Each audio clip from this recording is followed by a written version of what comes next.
Vai zināji, ka Cēsis cīnās par 2014. gada Eiropas kultūras galvaspilsētas titulu? Kad? Šobrīd. Konkurence? Ir mazliet. Rīga un Liepāja. Vai mēs esam to pelnījuši? Jā!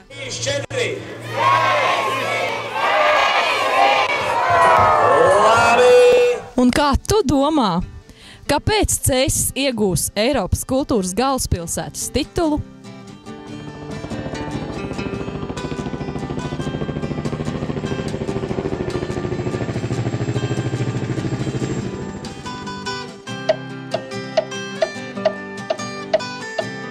Cēsis 80 gadu patiešām bija unikāls pasākums. Cilvēku bija ļoti daudz.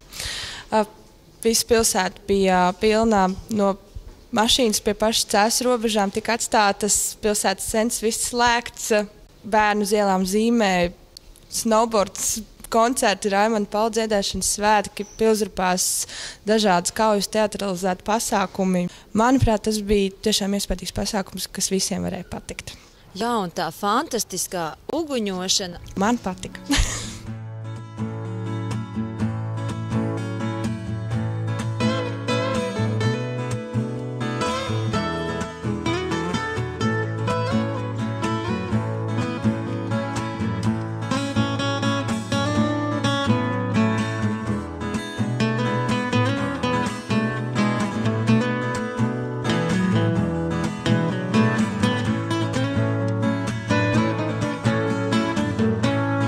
Bija koncerti, mākslas festivāls un viss ļoti jauki.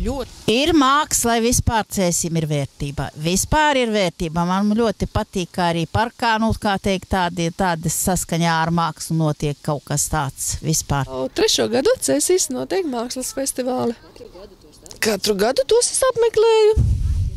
Šogad man ļoti patika simfoniskās mūzikas koncerts.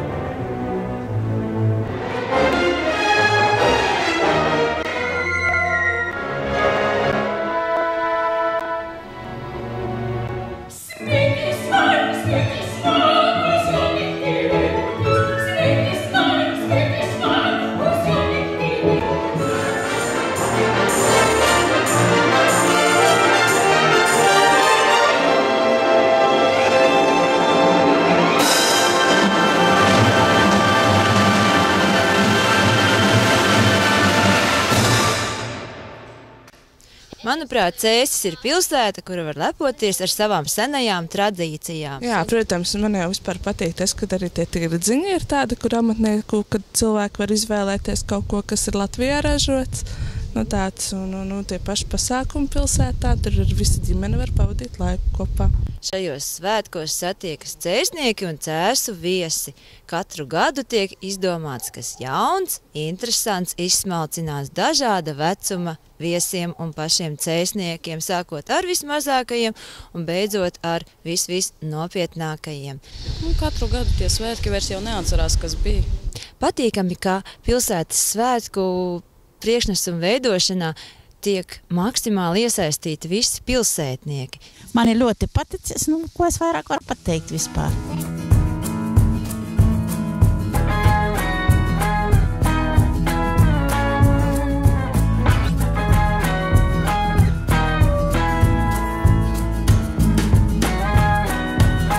Pilsdrupas noteikti. Pilscēsu. Pilsdrups. Cēsu pilsdrups. Cēsu pilsdārs. Pilsparks. Arī skaists.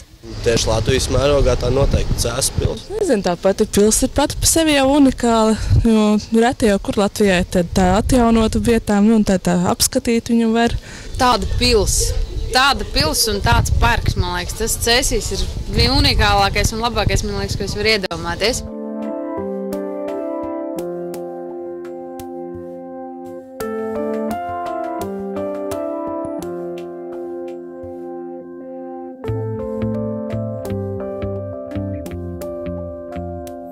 Cēsis ir brīnišķīga pilsēta. Ar ģimeni bieži atpūšamies Žagarkalnā.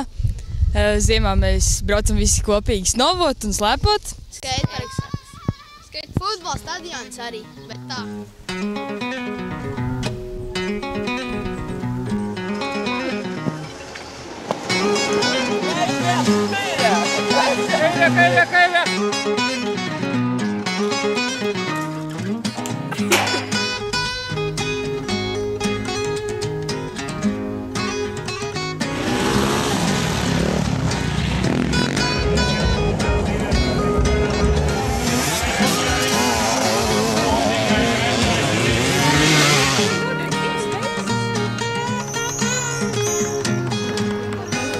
Tāpēc, ka Cēsīs ir ļoti skaisti parki. Lielais parks, mazais parks bērniem. Ir vienmēr sakopts un tīrs. Ir daudz pīles, ko pabarot. Māja parks arī. Un arī šitie puķu grozi un viss, kas, es domāju, ka Cēsīs ir viskaistākais, jā. Cēsis ir pietiekami zaļa un skaista pilsēta. Es priecājos par Cēsī. Katrā ziņā var lepoties ar visu, ar tām pašām strūklikām, kas varbūt citās vietās pilsētās nav īpaši. Man patīk tā jaunā, kas tagad mums te lejā Rīgas ielā. Strūklikas skaistas. Skaista zaļa. Ļoti skaista zaļa. Daudz, kas ir izdarīts, piemēram, Māja parks ļoti skaists, no jauna sakopts. Citāda veida zaļumi ir parādījušies. Bija jaunās strūklikas, tur ir mucas ar zaļumiem. Tā kā tas arī saudabīgi un jauki un skaisti. Tā kā vienmēr te ir forši.